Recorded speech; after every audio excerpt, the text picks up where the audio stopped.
Thank you all for coming and continuing to come and to sit there and be lazy. I don't know what's going on. Welcome to Breaking Your Expensive Crap, or the actual name we submitted as Doing Bad Things to Good Security Appliances.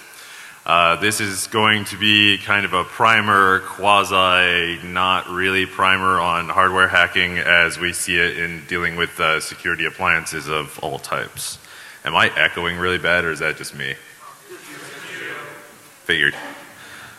So, dispense with the pleasantries here. Fork, if you'd like to take about 5 seconds and introduce yourself. I've been breaking stuff since I was six Speak years up. old. I've been breaking things since I was about 6 years old, to include things like, my dad's radio, the TV, all sorts of other stuff, taking things apart. Women's hearts. Generally, no, but taking software apart as well. Been a reverse engineer since I was probably about 10 or 11 years old, taking apart 6502 code on a VIC-20. Having a great time, loving all of this stuff, loved technology my whole life, and have continued to learn. So we've gotten now to a point where it's much more fun. And work for all sorts of people, all sorts of places, everything from driving pizzas to different government stuff. All right, we're done. That's it. All right, so you can hear his live story later, I promise. So I'm Evilrob. I will be your quasi-MC. I love that word, quasi. So I have been breaking things for quite a long time, mostly to everyone's chagrin. I'm not going to tell you my life story, but beer good, fire bad. That's about all you have to know about me. Before we actually get started talking about the equipment and what we're doing, we just want to point out some of the people whose research and effort in this area have really helped us out and saved us lots and lots of time. I totally want to pimp the J-Tagulator that Joe Grand is selling and making. It is freaking awesome. Go buy one. Yeah, and it's extendable with new firmware, so get one. It's not going to just do JTAG, it's going to do all kinds of other stuff. So. And we'll talk about the J-Tagulator a little bit if you don't know what it is. Yeah, what we're going to be doing. We're going to walk you through the basics-ish of hardware attack and analysis based on some of the practical examples we've done here in the past couple months. We're going to discuss the tools and mentality you should have to be successful. Not required, but definitely good to have.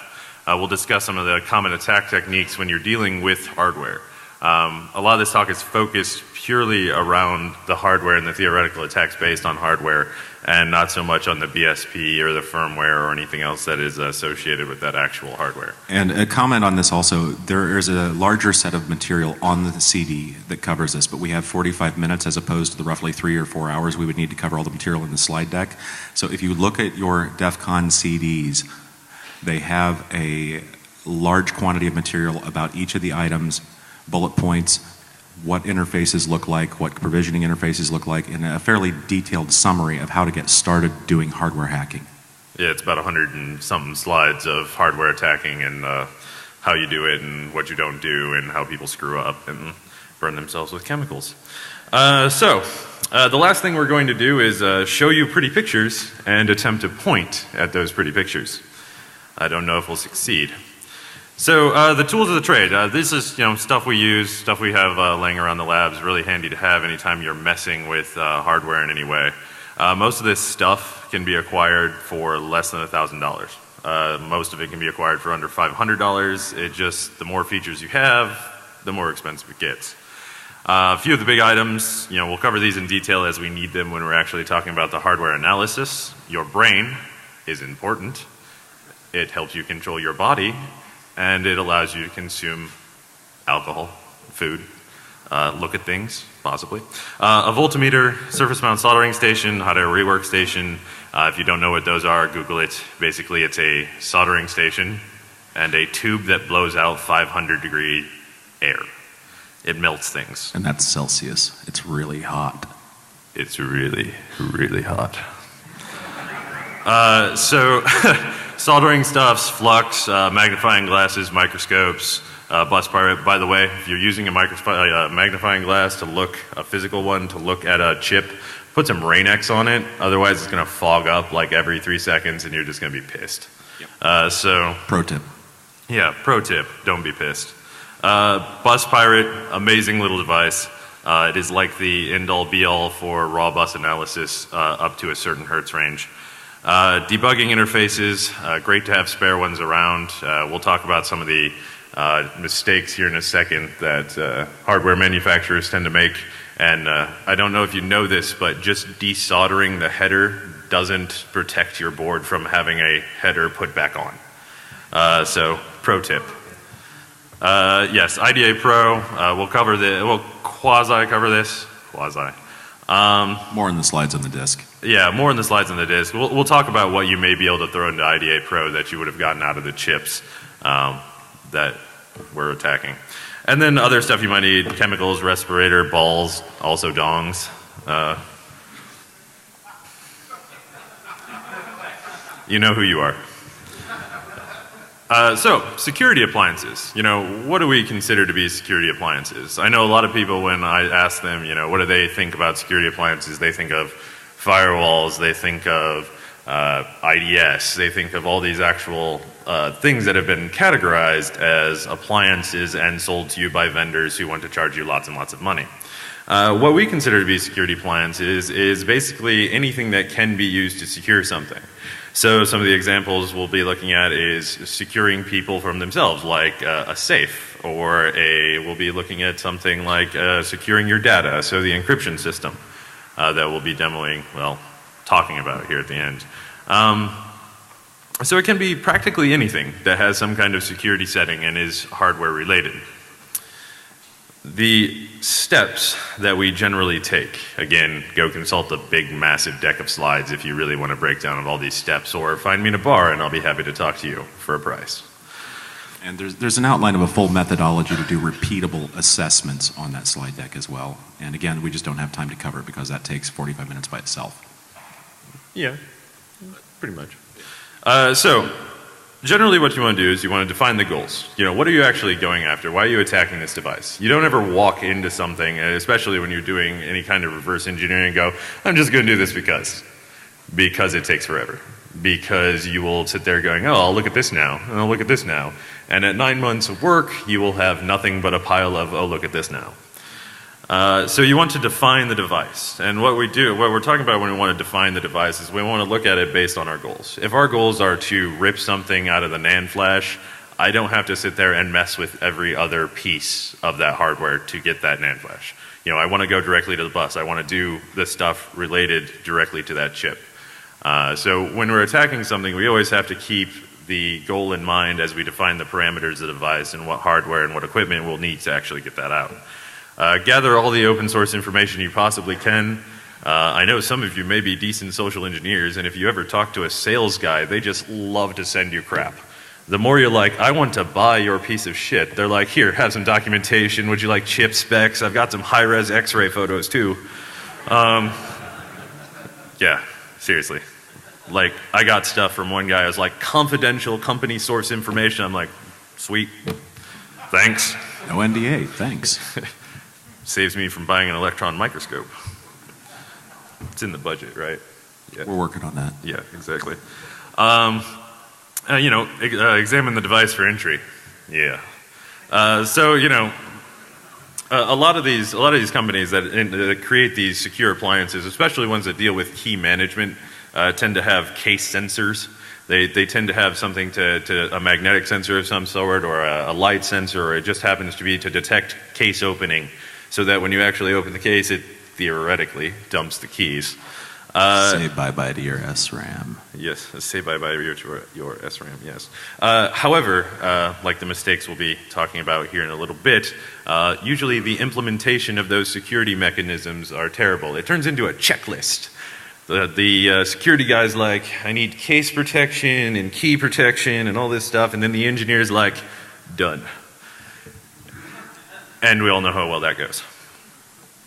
So, you know, look at the best way in, look at the way that's going to be the least intrusive in the particular device, and then analyze the device circuitry networks and device components once you actually open the case, determine the most plausible attack vector for the actual hardware, and then attack like your life depended on it.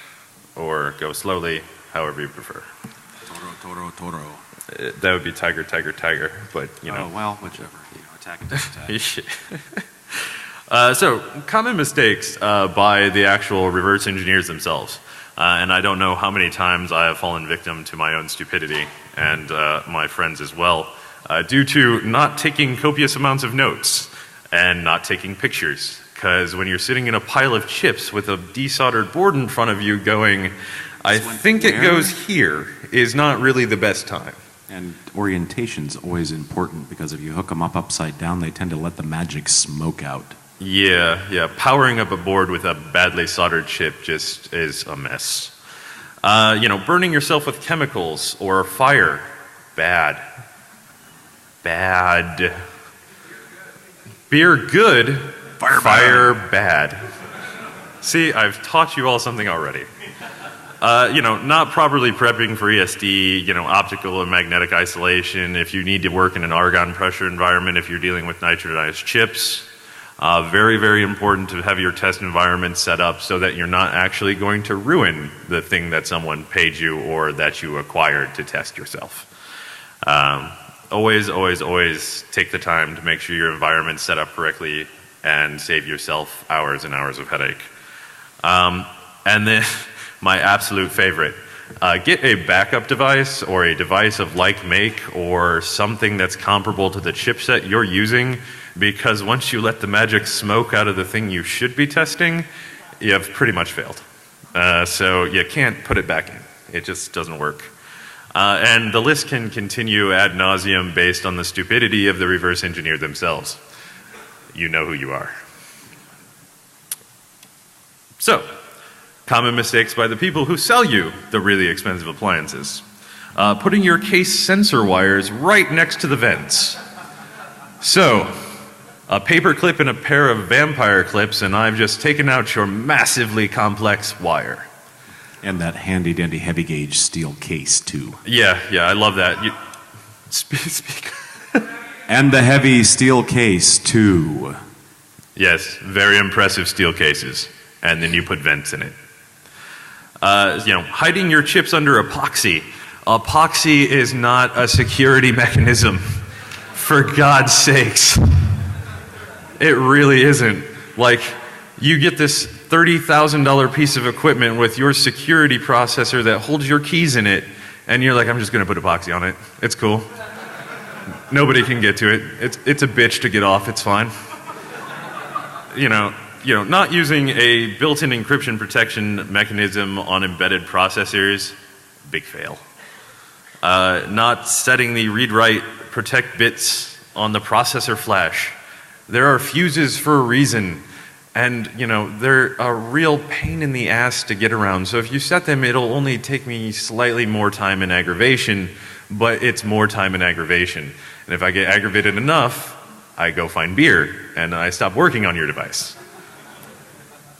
Not limiting access to debugging and provisioning ports. We're talking about the protection mechanisms for a desoldered JTAG port is not a actual protection mechanism. So if you're actually going to do that, think it out. Lock it down, use secure JTAG, use some kind of keying mechanism, use authentication where possible depending on your chipset to actually protect said device. And then my favorite, and Mark's favorite as well, running your I2C and SPI buses up to the user LCD, then back into your really hard case with all of your security mechanisms where it directly attaches to the boot flash bus. Because then you just take the panel off and you're on the bus. And then you can rewrite your boot flash and maybe get some PXE action or a bunch of other stuff. Yes. For those of you who would like to save me time, do that. And then, there's so many more attack vectors and mistakes we can go into based on the way the devices are actually engineered. But for the sake of brevity and possible beer later, I won't go into this. So, possible attack methods. There is voltage glitching, timing manipulation. You can Google these or go find that giant slide deck. Fuse resetting, if you can basically polish a chip in a clean room using a UV method, not for noobs. Just to warn you. Anytime you talk about chip shaving and nitronized chipsets and everything else, not a first time experience. Not good. The JTAG VDM provisioning interface debug, those are easily screwed up because most times they're made for debugging. So if you can get onto those and mess with it and twiddle some bits and do other very dirty sounding things to equipment, you have a good chance of actually causing it to spill its beans. And then debug path manipulation using the I2C switching flash pin mutex attacks, which he'll get into when we actually talk about the boards. So, the examples for the actual talk here. The thermostat in your secure hotel room. And you're like, why? Why does that thermostat matter? Well, most times these are actually tied into the central HVAC system. They're monitored. They're controlled by industrial control systems, which in most times, due to human laziness, sits on the same network as someone's admin network or something else because, it's never true. It's never true. Hotel room safes. I love safes. I love electronic safes. They're the best. Encrypted storage device, which we're going to talk about here, and then Java cards, which we'll touch on because they relate directly to the encrypted storage device. So, the thermostat. We obtained a demonstration unit from some random hotel. It is an interesting device from this random hotel that has some really good prism-loving features. It has an occupancy sensor on it, an infrared programming capability, a bus interconnect, and the centralized monitoring configuration station we were talking about, and then the usual HVAC controls and relays and pushy buttons and display and what have you. So, I'm going to turn it into, Vanna White over here, and he will talk about the attack methods. All right, I'm going to try to speak up so everybody can hear me. Is that good? Okay, good. So we're going to cover this thermostat. Hang on, there we go. Very, very quickly. So I'm going to look, if you look at the slides here, you can see that we've got a communications module that uses something that's somewhat like X10 protocol. If you've got automatic light switches at the house that you mess with using, the RF interface to the little box that sits into the wall and the power system, and it modulates signals on your power lines. Don't eat it. Yeah, I'm trying not to.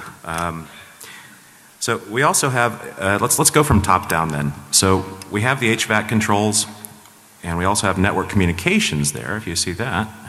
There's a 5-pin interface, and I'm going to try to shoot this with a laser, but I'm not sure if I can hit it from here. Fail. Yeah, that's a big fail. Actually, I think the, oh, there we go. Okay. So up in here is where we're looking at right now. And we see that there's also an infrared module, which is used for, I would assume, programming this device as well. Didn't have time to do a full reverse engineer on it. And then you see the CPU here, which is a nice little 8-bit microcontroller. I believe it's I think it's actually the same as the safe, which is an ADC51 type instruction set. Different manufacturer though, so it's Philips. And an interesting note about this microcontroller is that it has a serial interface, an in-system programming interface, which is always on, can't be turned off from the look of things. And it's not hooked up to anything. So these chips are pre-programmed before they're on the board, but you can definitely do surface mount soldering and dump that firmware right out. Right out. Right out. We also have an SPI, or I'm sorry, actually that's mislabeled. That's an I2C configuration flash. And there's an LCD controller, and then down at the bottom you see a bus connector. And that bus connector actually goes into a bus driver that goes into the microcontroller, and then probably with the right software out into the communications module. This is the infrared emitter, which in this particular thermostat was broken and causing the room to heat up pretty nastily, and was repaired accordingly. Yeah, I'm trying not to spit into the mic. So the thermostat was repaired accordingly, and was suddenly much more effective, and the room cooled right off. Recently borrowed. Right. Thermostat. So this is the front of the thermostat board, and you'll see the little chip, the tiny little 8-pin dip there. Oh, sorry, the 8-pin dip there. All right, there-ish. Is the bus driver that we hook up to on those little 3-pin interfaces on the bottom. So originally I thought, oh my goodness, they actually put the serial interface to a port on the outside of the case for me so I can get straight to the in-system programmer and dump all the flash. Would have been kind of them, but they didn't. So this is the board as it's been decloaked, as it were, detached and actually pulled out of the case so you can get a good clean view of it. So there's a crystal, you can see the crystal, the CPU, the I2C flash, the LCD controller, discrete components, a few other provisioning headers, and the connectors for the infrared. Oh, sorry, the connectors for the provisioning, infrared, and all of that stuff. There's a close-up of the bus driver. All right? And so practically what we can do with this. Excuse me, can I have my water, please? Yeah, I can. Drink. All right. So what we can do with this practically. Once you have the firmware, you have the keys to communicating with that X10-like protocol. It's an 8-bit micro. It's not hard to take apart. There's a number of registers in there, of course, and other instructions that do stuff. If you reverse engineer the subroutines and reverse engineer the communications protocol, you can get a very, very clear idea of how fast to send information to that module and exactly what to send to that module. Now, as an aside, the manual for the control software for this particular thermostat is freely available from the manufacturer on the internet. It covers a lot of stuff, including a lovely diagram of exactly how it's all hooked up. So these thermostats, for example, might go to a floor controller, at which point they're networked into the rest of all of the floor controllers and then back into the back-end office where the main control system can determine whether it goes into VIP mode or not, for example, or whether it gets to be 95 degrees in someone's room or not, for example. And yeah, some other things too, but we can't talk about those. That would be regrettable. Very regrettable. And I'm going to turn it back over to Rob to talk about some Roman hotel safe.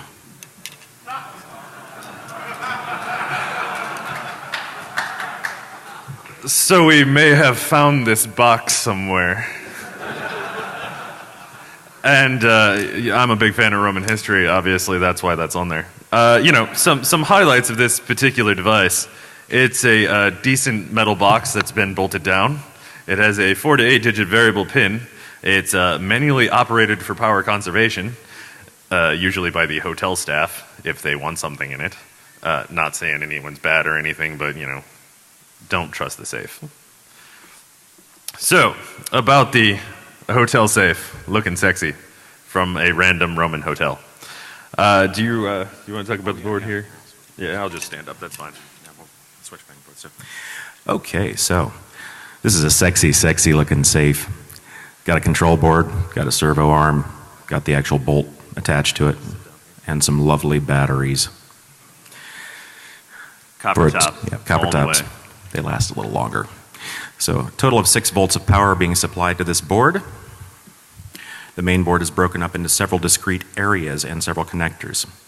So we have, if you look up in the top of this board, you see the battery connector, which is also a, going back to the other slide here, also a connector for one of the switches. We see the front panel connector, which goes to the little pushy buttons and the latch register, or I'm sorry, the LCD display circuitry. And we also see a motor driver, which is just the typical servo motor for, 4-phase servo driver. Some switches that detect whether the safe bolt is open or closed, and whether the door is open or closed. And the second front panel connector.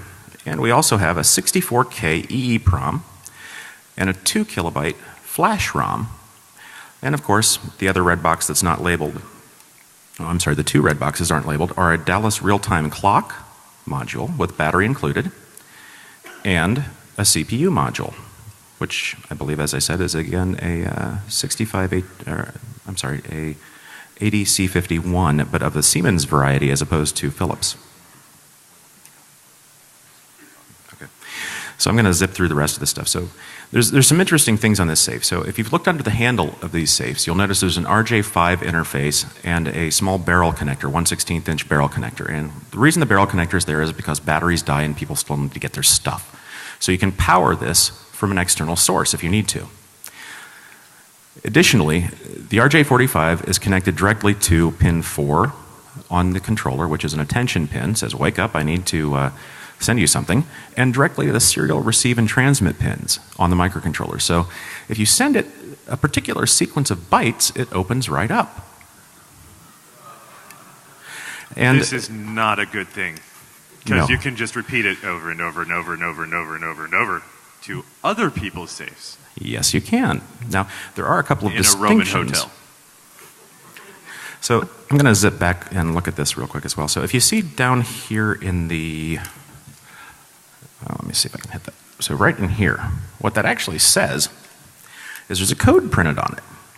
And I'm not going to zoom in for you because you have to do your own research. But that code is a uniform code per hotel from what our research indicates.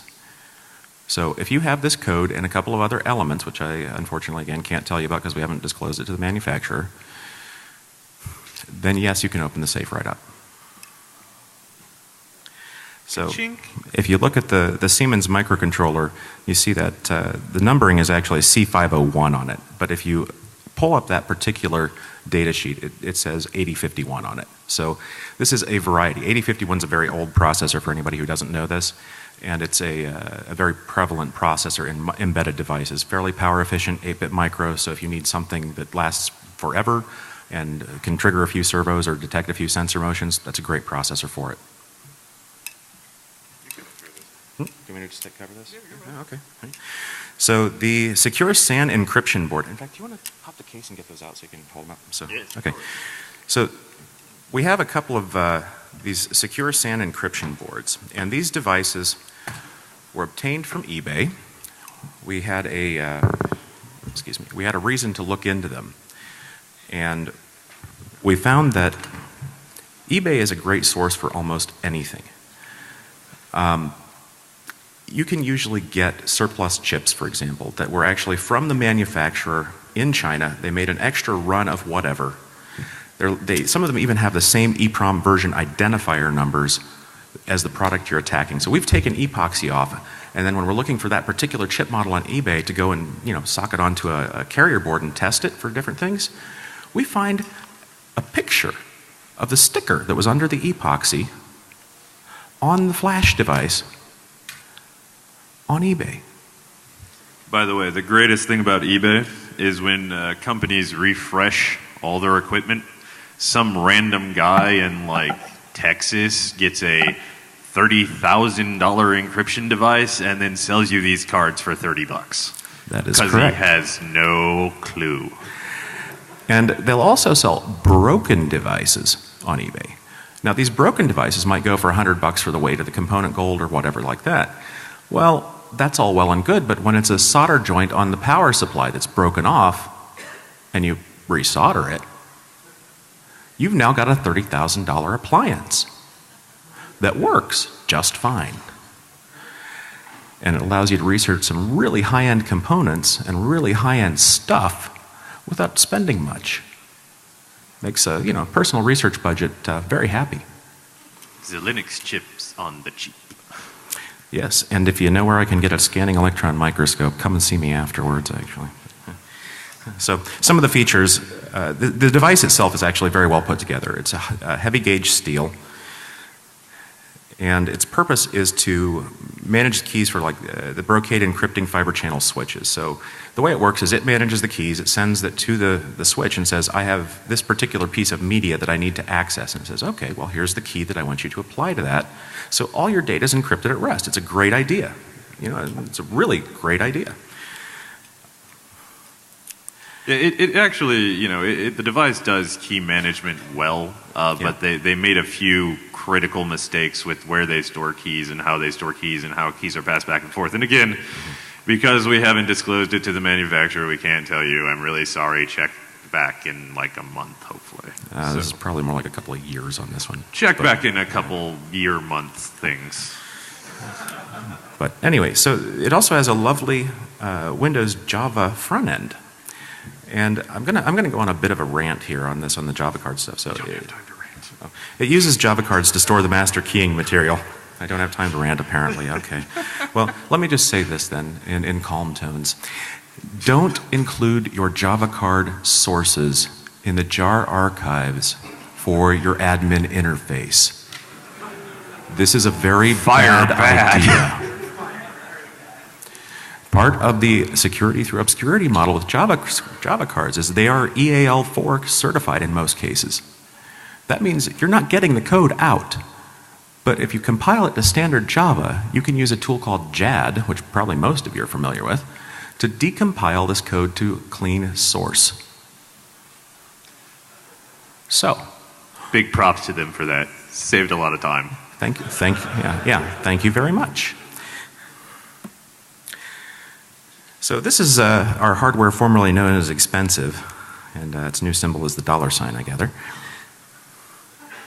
So you can see on the bottom the device with the epoxy on it, and we actually have these devices up here.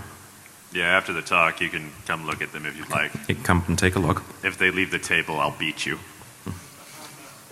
That sounds like an evil promise from Evilrob. And these devices, as you can see, we're going to zoom in on the epoxied version here a little bit, and then we're going to look at this guy. And we have high-res photos of these as well that I'll possibly bring up here in a moment. But the chip that you're seeing that has the cover peeled off, right here, lovely polished silicon. It's a flip chip, if you guys remember that particular manufacturing technique. And there's a heat sink and the actual chip cover. That is a Xilinx Pro 2 Plus FPGA. And that particular chip loads its information from flash memory. So I'm going to show you a picture of the board before we've removed a couple of the critical chips. I'm trying to hit it again. There it goes. Okay, so that is the actual flash chip that the Xilinx chip gets its information from. So it loads that every time it boots up. Xilinx supports an absolutely fantastic encryption protocol, and it stores the key internal to the FPGA. The only way to get it out is through, well, technically power consumption monitoring on the voltage pins on the FPGA, so you can hopefully get the key, and it takes, I think, roughly 10,000 iterations to make statistical significance, so you can get a likely candidate. In case you're taking notes. Right. The other chip is a Atmel AT90S6464C. And anybody who's done TiVo hacking knows this chip as a 3232C. We don't advocate hacking your TiVo. Of course not. These two chips, so there was a fatal flaw in this. They did not use the Xilinx encryption protocol. So we were able to dump out the entire Xilinx configuration bit stream. Now, I didn't really feel like reverse engineering Xilinx bitstream entirely, so a very, very nice person named Casey Morford, who did his master's thesis on this, was kind enough to run it through his tool set. Now, he wouldn't give us the tools, unfortunately, but his tool set is BA, seriously. It's very, very impressive. It does a complete decomposition of the Xilinx bitstream, so it's very nice. It takes it right down to a text stream and tells you what each byte does.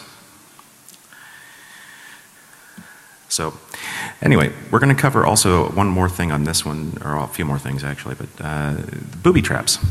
So hardware manufacturers who use epoxy like to do silly things like booby traps. And what you see here, right beside that tiny Xilinx chip there, is a booby trap switch. Now, if that booby trap switch is not depressed, no current goes to the SRAM and the keys dump.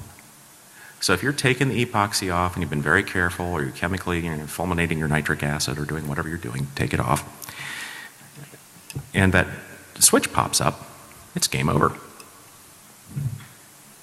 The solution to not having the chip pop up is to not cut the epoxy around the chip. So that really expensive mechanism can be stopped by being lazy. Just the way we like it. So in addition, one other thing I want to highlight on this slide is you see the row of 6 empty holes there. That is most likely the initial provisioning interface for the Atmel chip. However, because they're clever designers, they use some leveling capacitors and some other tricks to ensure that you can't really get good voltmeter, test runs. Everything kind of goes to a middle voltage detection, and you don't get the beep when you have your voltmeter set to beep when you touch the traces. So it's a good, good on them. It was a good try. And so that's a closer picture of the Xilinx Pro FPGA. And I want to thank Anders, if you're in the audience. You can stick your... Yeah. And, Anders, thank you so much for the use of your wonderful camera and your skill with this. These recent pictures that you're seeing up here are all courtesy of Anders, and he did a great job. Thank you.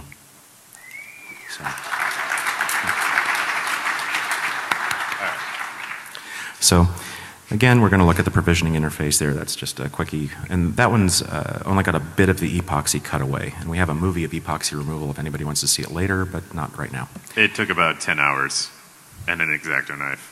Well, actually, I think it was between 12 and 14 hours with a hot air rework station set to 500 degrees centigrade and several X-Acto knives with thermally resistant handles. Fire bad. Fire bad. Burnt off fingerprints worse. Very good. You're very good. The other thing we're going to highlight here is the Mictor provisioning interface. So there's 3 of these total on the bottom of the board. So if you guys can see this, Mictor is the interface provided by Agilent for their super high-end, super expensive, super awesome equipment. It's impedance neutral. It does all sorts of other stuff. You can run test points to it. You can run JTAG through it and everything else. It's spiffy. It's also extremely expensive. And there's 3 of these guys on the bottom of this board when you take the epoxy off. If you look at this region here, I believe, wait. Sorry, trying to correct for relative spacing. Yeah, oh, there they are. Okay, up here, and then one up in this area. So there's 3 of these interfaces.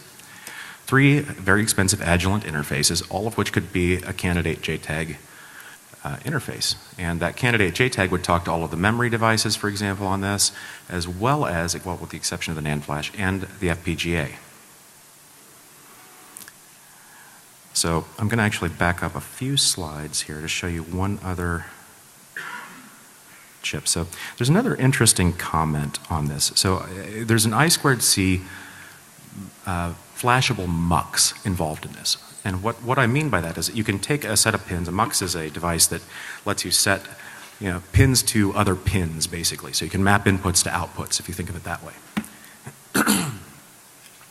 And there's a device just north of the Atmel chip that is an I2C multiplexer, a flash multiplexer. And what that device does, in essence, is it prevents you from talking to that chip unless you've initialized it properly. So it's a very interesting way to protect another type, protect your keying material. So something to think about. And I'm going to turn it back over to Rob, and then hopefully we have enough time for some questions too. Thank you, sir. So, what have we learned from analyzing all the random crap we get a hold of? Fire bad, beer good, and that's it. Thanks for coming. No. So the architecture of the whole system is rarely considered in complex environments. I mean, this is pretty much across the board. Computer architecture, software architecture, it doesn't really matter. However, with hardware, you have to be especially careful because, like we were talking with the security appliance and how the Brocade decryptor, how it actually functions and how it stores those keys can entirely negate your very expensive box. Always attack the implementation, not the encryption. You will spend all freaking day year or year, month, day thing. If you're not, or until the sun actually burns out. Right, exactly. It'll take a long ass time. So attack the implementation. Usually, it's designed by a human being who it makes it relatively flawed. Look for humans being lazy. That is also one of my favorite comments because, like we said, epoxy is not a security mechanism.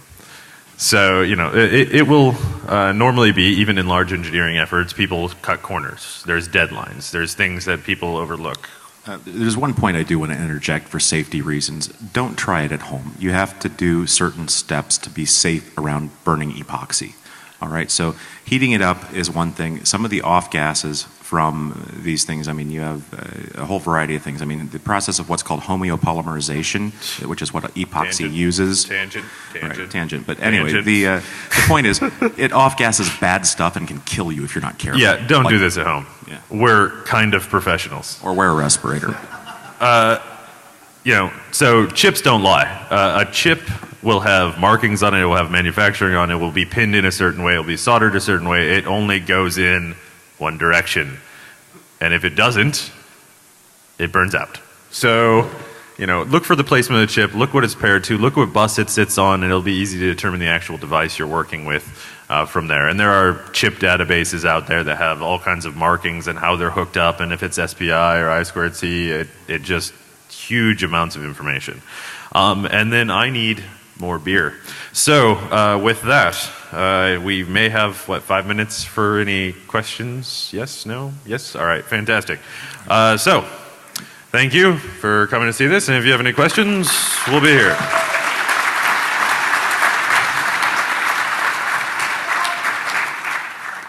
And continue to learn. So we've gotten now to a point where it's much more fun. And work for all sorts of people, all sorts of places, everything from driving pizzas to different government stuff. All right, we're done. That's it. All right, so you can hear his live story later, I promise. So I am Evilrob. I will be your quasi-MC. I love that word, quasi. So I have been breaking things for quite a long time, mostly to everyone's chagrin. I'm not going to tell you my life story, but beer good, fire bad. That's about all you have to know about me. Before we actually get started talking about the equipment and what we're doing, we just want to point out some of the people whose research and efforts in this area have really helped us out and saved us lots and lots of time. I totally want to pimp the J-Tagulator that Joe Grand is selling and making. It is freaking awesome. Go buy one. Yeah, and it's extendable with new firmware, so get one. It's not going to just do JTAG, it's going to do all kinds of other stuff. So. And we'll talk about the J-Tagulator a little bit if you don't know what it is. Yeah, what we're going to be doing. We're going to walk you through the basics-ish of hardware attack and analysis based on some of the practical examples we've done here in the past couple months. We're going to discuss the tools and mentality you should have to be successful. Not required, but definitely good to have. We'll discuss some of the common attack techniques when you're dealing with hardware. A lot of this talk is focused purely around the hardware and the theoretical attacks based on hardware, and not so much on the BSP or the firmware or anything else that is associated with that actual hardware. And a comment on this also, there is a larger set of material on the CD that covers this, but we have 45 minutes as opposed to the roughly 3 or 4 hours we would need to cover all the material in the slide deck. So if you look at your Defcon CDs, they have a large quantity of material about each of the items, bullet points, what interfaces look like, what provisioning interfaces look like, and a fairly detailed summary of how to get started doing hardware hacking. Yeah, it's about 100 and something slides of hardware attacking and how you do it and what you don't do and how people screw up and burn themselves with chemicals. The last thing we're going to do is show you, by the way, if you're using a magnifying glass to look, a physical one, to look at a chip, put some Rain-X on it, otherwise it's going to fog up like every 3 seconds and you're just going to be pissed. Yep. Pro tip. Yeah, pro tip, don't be pissed. Bus Pirate, amazing little device. It is like the end-all be-all for raw bus analysis up to a certain hertz range. Debugging interfaces, great to have spare ones around. We'll talk about some of the mistakes here in a second that hardware manufacturers tend to make. And I don't know if you know this, but just desoldering the header doesn't protect your board from having a header put back on. So, pro tip. Yes, IDA Pro, we'll quasi-cover this. Quasi. More in the slides on the disk. Yeah, more in the slides on the disk. We'll talk about what you may be able to throw into IDA Pro that you would have gotten out of the chips that we're attacking. And then other stuff you might need, chemicals, respirator, balls, also dongs. Pretty pictures, and attempt to point at those pretty pictures. I don't know if we'll succeed. So the tools of the trade. This is stuff we use, stuff we have laying around the labs, really handy to have anytime you're messing with hardware in any way. Most of this stuff can be acquired for less than $1,000. Most of it can be acquired for under $500. It just, the more features you have, the more expensive it gets. A few of the big items, we'll cover these in detail as we need them when we're actually talking about the hardware analysis. Your brain is important. It helps you control your body, and it allows you to consume alcohol, food. look at things, possibly. A voltmeter, surface mount soldering station, hot air rework station. If you don't know what those are, Google it. Basically, it's a soldering station and a tube that blows out 500-degree air. It melts things. And that's Celsius. It's really hot. It's really, really hot. So, soldering stuffs, flux, magnifying glasses, microscopes, bus pirate. Thank you all for coming and continuing to come and to sit there and be lazy. I don't know what's going on. Welcome to Breaking Your Expensive Crap, or the actual name we submitted as Doing Bad Things to Good Security Appliances. This is going to be kind of a primer, quasi, not really primer on hardware hacking as we see it in dealing with security appliances of all types. Am I echoing really bad, or is that just me? Figured. So, dispense with the pleasantries here. Fork, if you'd like to take about 5 seconds and introduce yourself. I've been breaking stuff since I was 6 Speak years up. old.